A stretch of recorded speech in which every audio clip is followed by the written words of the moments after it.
Thanks for tuning in to another talk here at the Product-Led Festival. Hope you're enjoying the event so far, because we've got even more juicy knowledge and insights from product-led pioneers heading your way. Remember to have your questions ready and get the tailored answers you need from the experts themselves. Sit back and enjoy.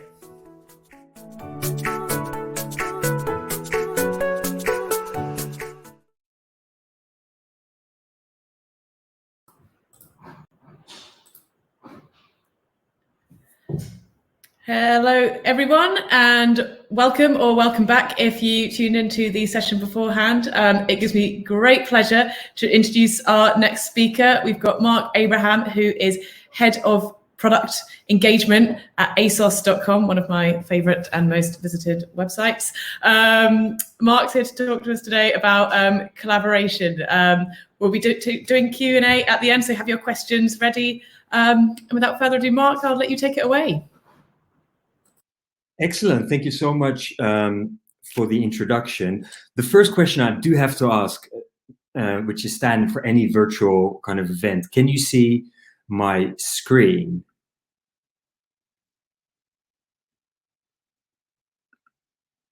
And I'm looking at, because what I don't want is to start Heather saying yes. Thank you, Heather. Let me go into the slideshow. Cool. I hope someone will talk over me if you can't see my screen, but thank you so much for having me, Heather, and really great to be here. And today we're going to talk about collaboration, which is easier said than done. And I want to start with a story of two teams. And this is not a story with a traditional happy end where, because neither team does go on to reach great heights. But to me, that isn't the point of the story. For me, collaboration is the point of the story of these two teams. We start with the Los Angeles Lakers team in the 2003-2004 season. It was a stacked LA Lakers team, but often considered as the example of super teams failing to live up to their promise on paper.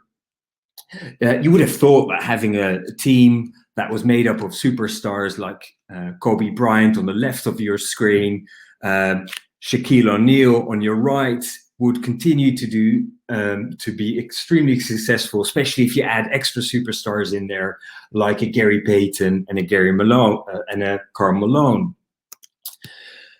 Interestingly, there was another team 2 years later in the 2006-2017, the Houston Rockets, where instead of adding another superstar to their team, the Houston Rockets added Shane Battier, the guy with number 31 on the right-hand side of your screen, to the team. And Battier has often been called the ultimate glue guy, because he's a player who was renowned for making other people play better and having a team-first attitude.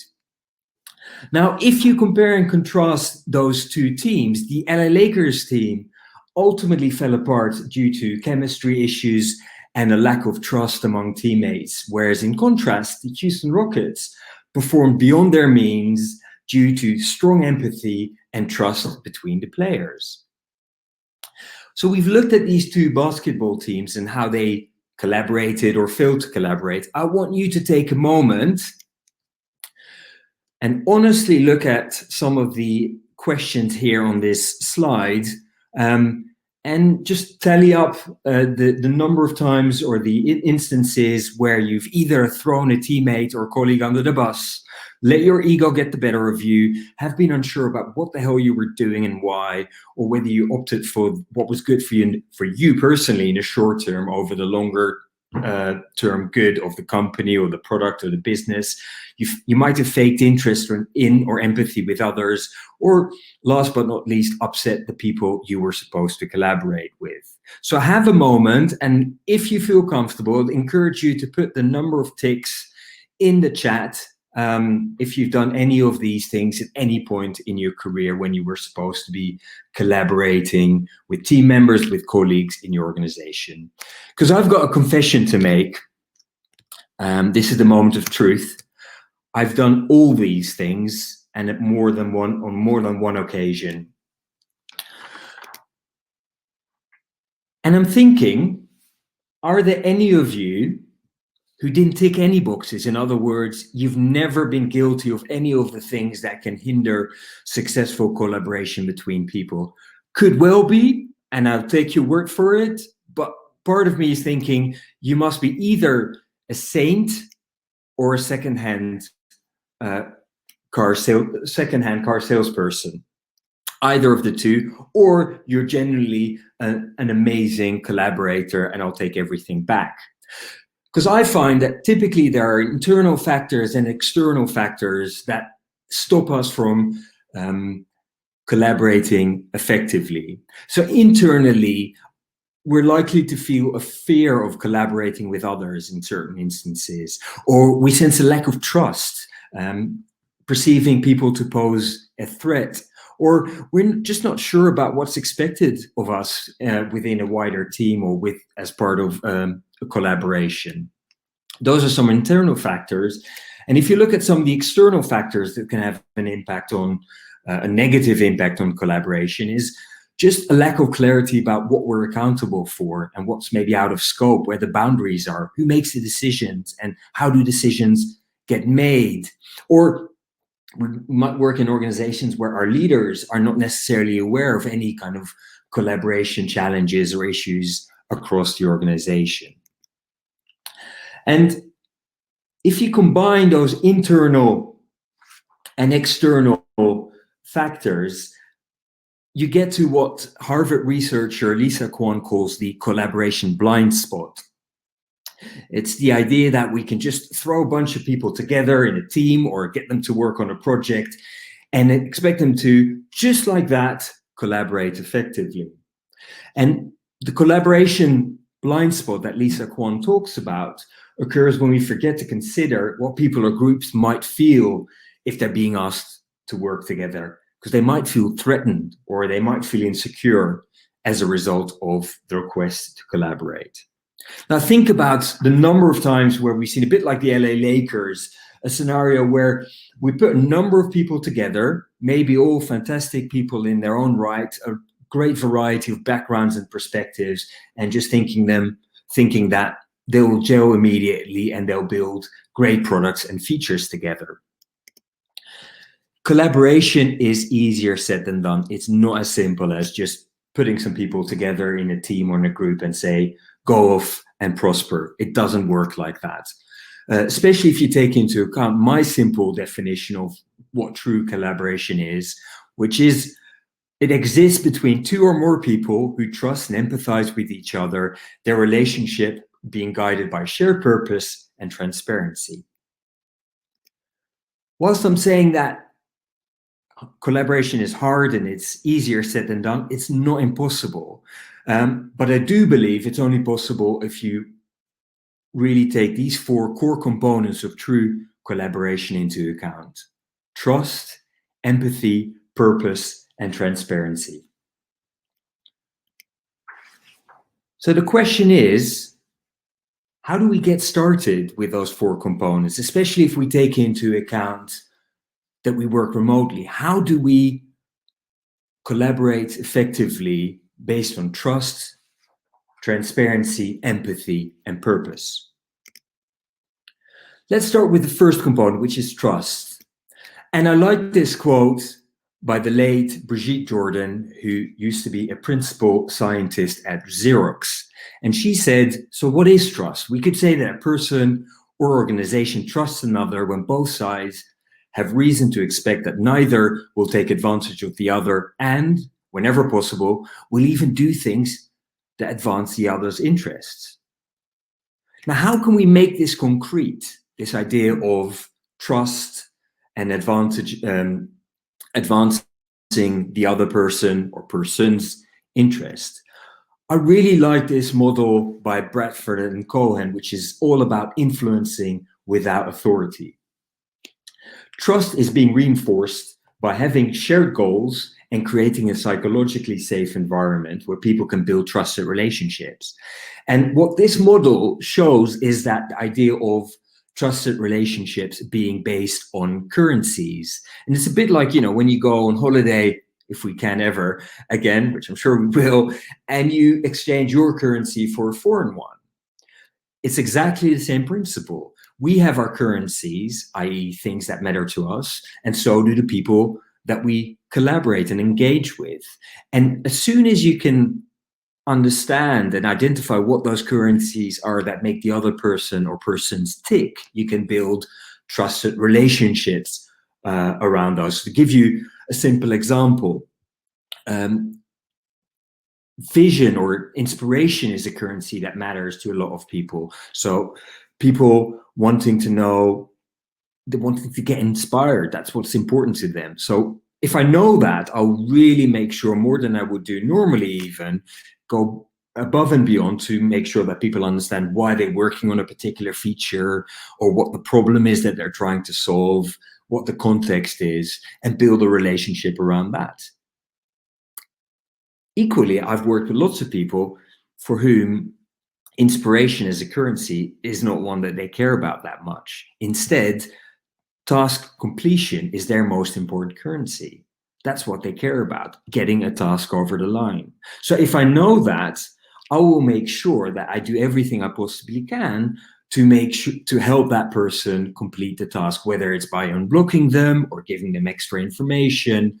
But I know that that's something that we can build a relationship upon. The second component of true collaboration is empathy. Now, let me clarify, empathy isn't about personally taking on all the woes of the world or the woes of the people that we engage with. Instead, like Oprah says, empathy is about our ability to relate to and connect with other people. And a simple way of starting to do that is almost like doing like a stakeholder empathy map, if you like. And listening in that context is the best thing we can do to develop empathy. For instance, if you're, like I said, you're working with a stakeholder, try to go beyond what it is that they're saying and really listen out, or try to build out a picture of the stakeholder in question and their world, their concerns, their aspirations. And there's some questions there that you can really listen out for, or take a step back and understand. If we take, for instance, Tracy, who's our fictitious marketing stakeholder, what is Tracy's professional world like today? What has changed in that world? And what was the impact of that change?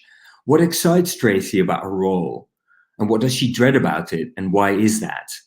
And last, but definitely not least, is how does Tracy feel about collaborating with you or me or our team?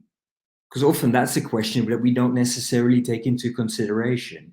The point of active listening and building the empathy in this way is to take a step back and take on the perspective of the other person that you're working with.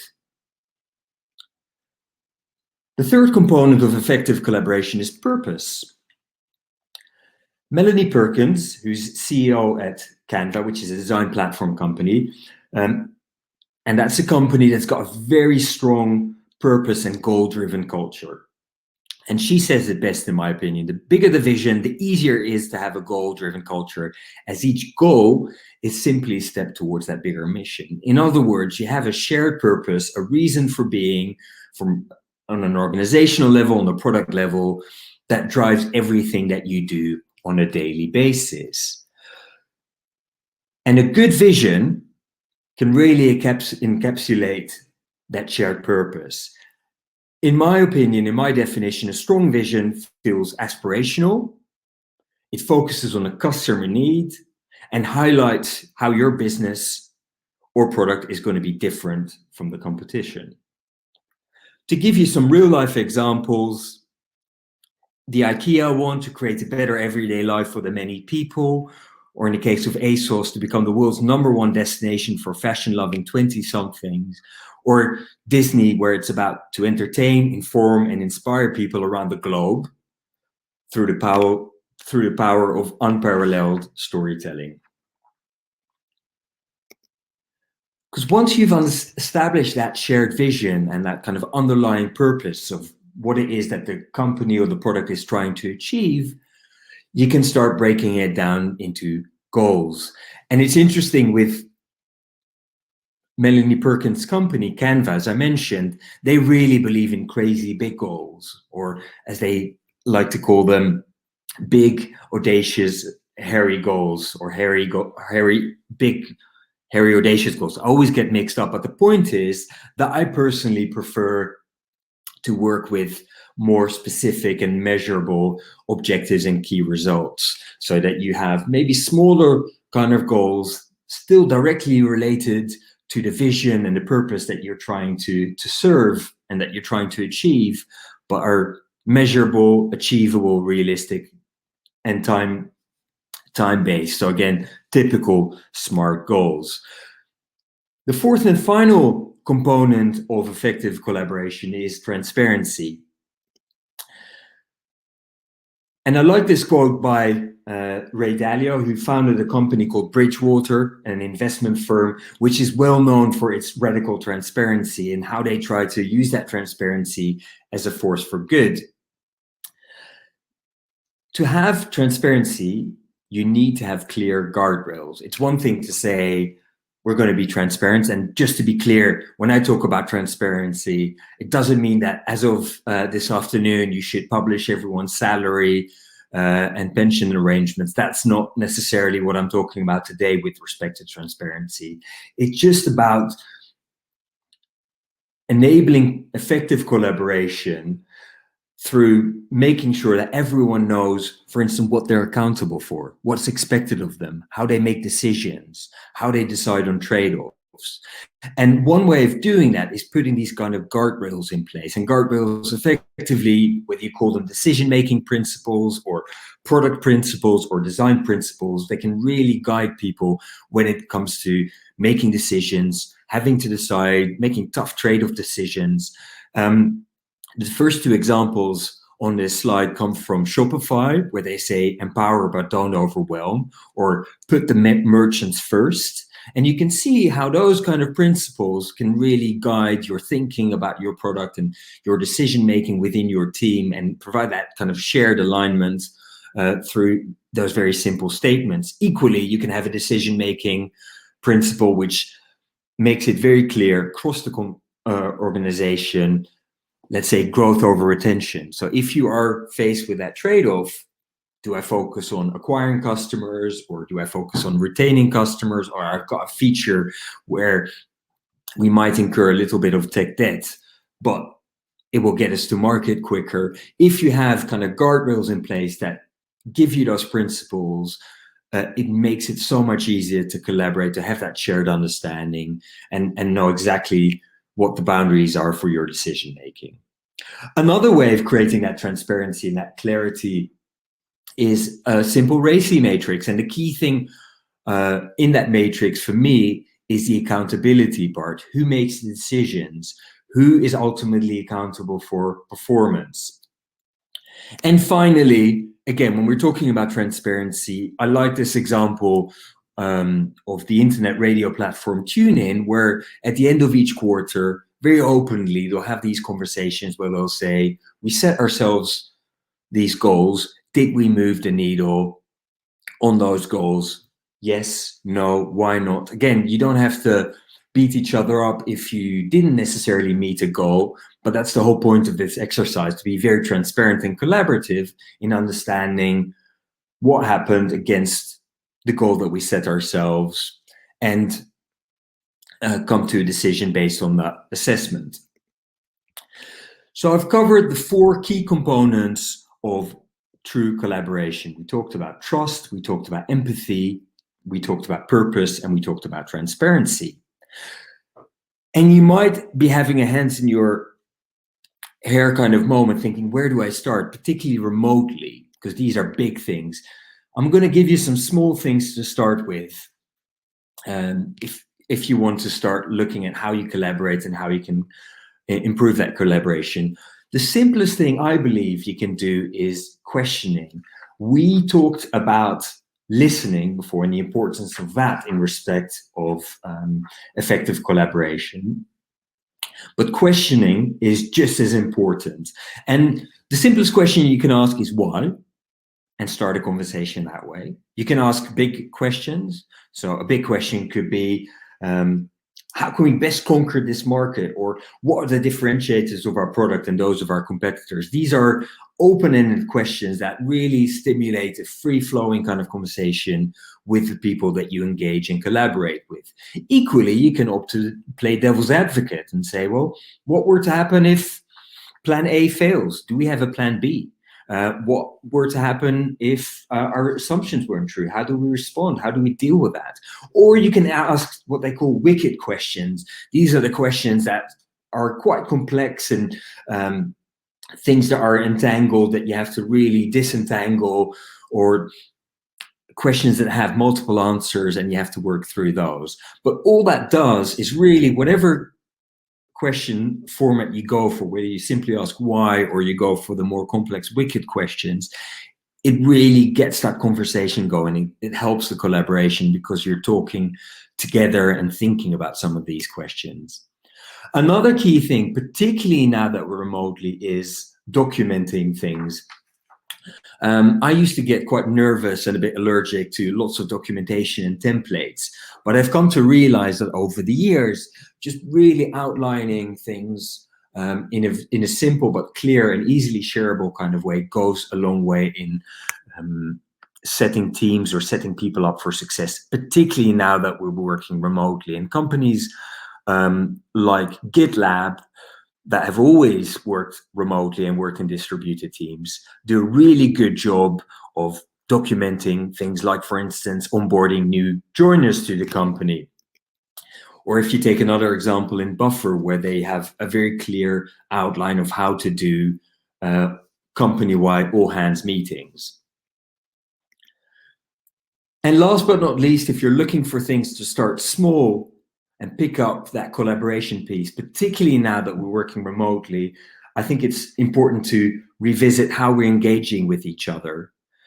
One of the things I've noticed over the last year or so is that because everything that happens on Zoom, I feel that some of the serendipity of the water cooler moments, having a coffee with someone, just bumping into someone in the corridor, that's all gone. And there's a risk that when we speak to people, it's all a lot more transactional.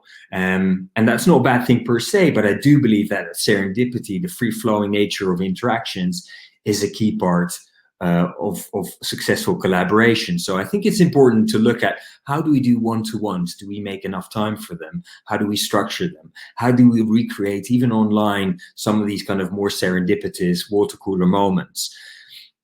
Think about how you give, receive, and share feedback, and also make sure to check in with the people that you engage with, whether in your team or stakeholders, on a regular basis.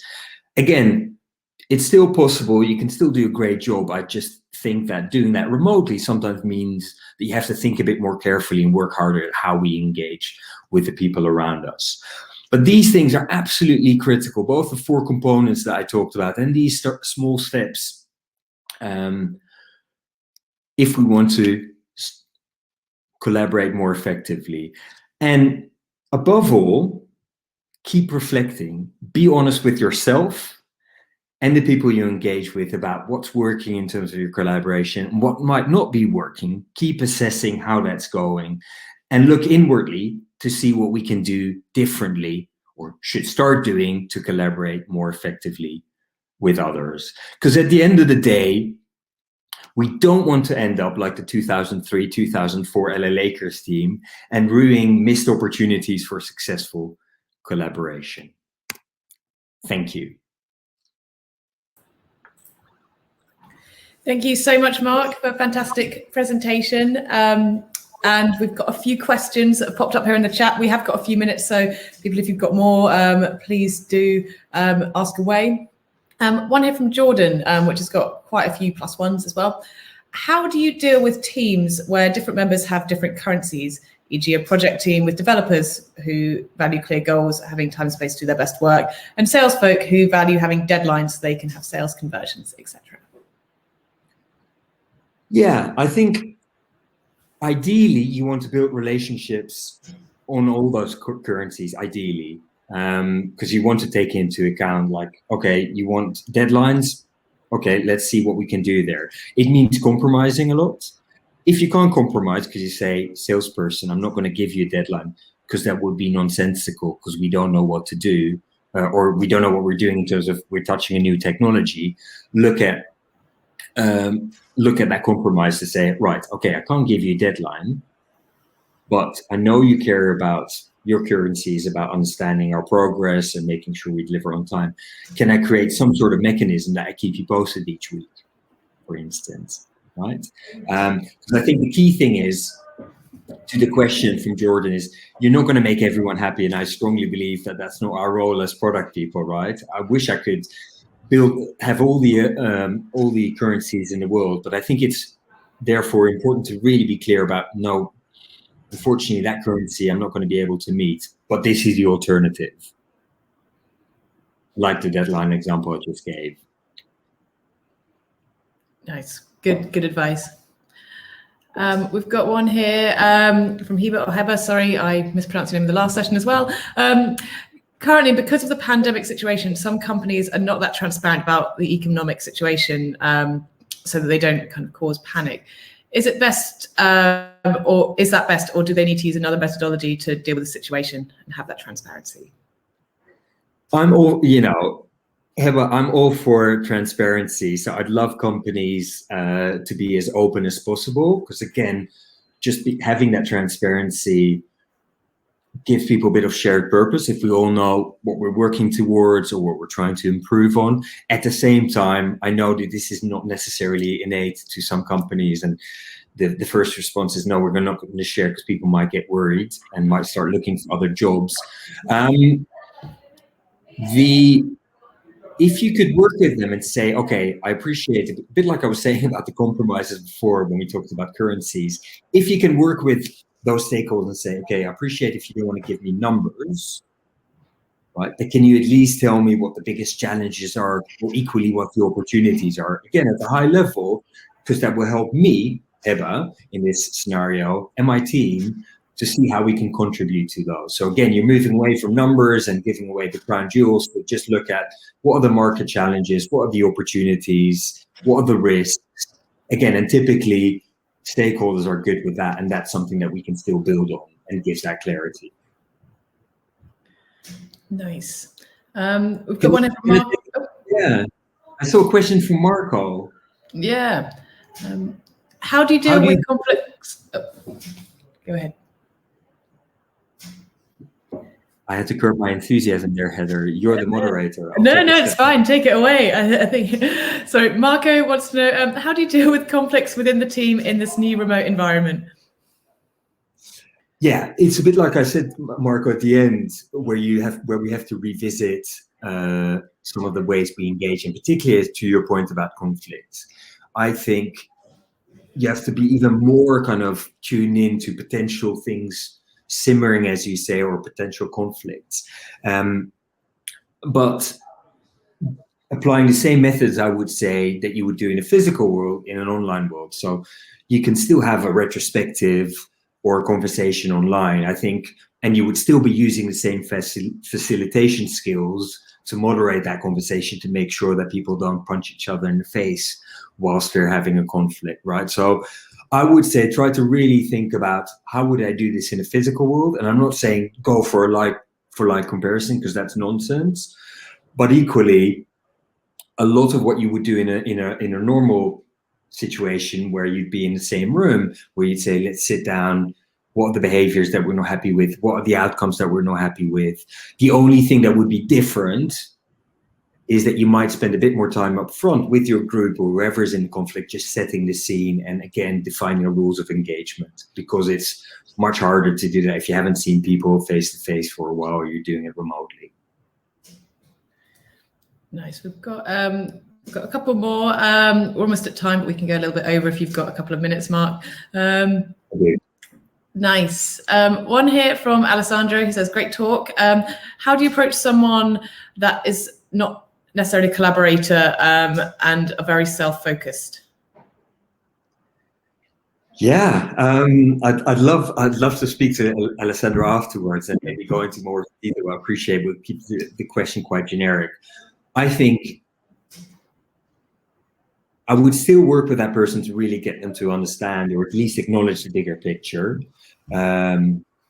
and really talk through where he or she does need to collaborate, whether they like it or not. And that could be as simple as just make sure if you've, for instance, written some software code to get someone to review it. That's your checklist as part of your definition of done. You don't have to go beyond that, but that's the minimum I'm asking from you, right? So I think you have to tailor your approach, but I think you have to be quite firm to say we are in a team, so you can't just be a lone kind of gunner. You need to, these are the areas where you just have to collaborate. And if that's problematic, let's talk about it. Let's work about why that's problematic. But again, it comes back to what I said about guardrails and creating that kind of team space. And yeah, sometimes you have to give people that clarity. Awesome. We've got time for one more. We will take from Hattie. What are good techniques to identify what matters to each team member? Is it one-to-ones and asking them? Sometimes I don't get much feedback from my team. Feedback on what is the question? I think, and there's a point here, if I'm looking from Raphael, spontaneous is not so easy in person, and that's totally right. And it's the same with getting feedback. But you can look at things like use the tools that we've got, Slack or chat, which are quite good, especially if you have a dedicated channel for dumping ideas or feedback, right? I think to the question about one-to-ones is I think we have to think a bit more carefully about how we want to do those one-to-ones. So I'll give you an example from my own experience, particularly, and I was doing this in the physical world, but even more so in the remote world and the online world. I set like a one-to-one document with all my direct reports. And I'll put some things in for the agenda. Mostly I'll ask them beforehand, the day before, to say, what are the specific things that you want to talk about? Again, it's nice. It gives people a chance to think about it. You document it. I write up the notes afterwards. That gives people to think, something to reflect on and come back to me about as well. We have that dialogue. And the other thing to that question is think about the questions that you ask. Because again, I know it gets a bit stale, or there's a risk of these one-to-ones getting a bit stale. Every time say, Heather, how are you doing? And then a week after, how are you doing? And you're like, told Mark many times, I'm still locked inside. And so I'll ask questions like, what did you learn this week? And then the following week, I might say, what is your highlight? Or what is your low light? But again, sometimes coming up with these slightly unexpected questions and mixing that up can really open up that conversation. Awesome. Well, I think that's a great piece of advice to end with. There was a couple of questions we didn't quite get to, but I have put Mark's LinkedIn at the top of the chat. So if you do have more questions, please do reach out to Mark, and definitely check out his books as well. A huge thank you, Mark. Fantastic presentation. And I think the number of questions and engagement proves that. So yeah, huge virtual round of applause and a big thank you from me and from everyone who's joined. Thank you so much for having me. Thank you all for the questions. Really enjoyed it. Awesome. Thanks, everyone, and we'll see you soon. Bye-bye.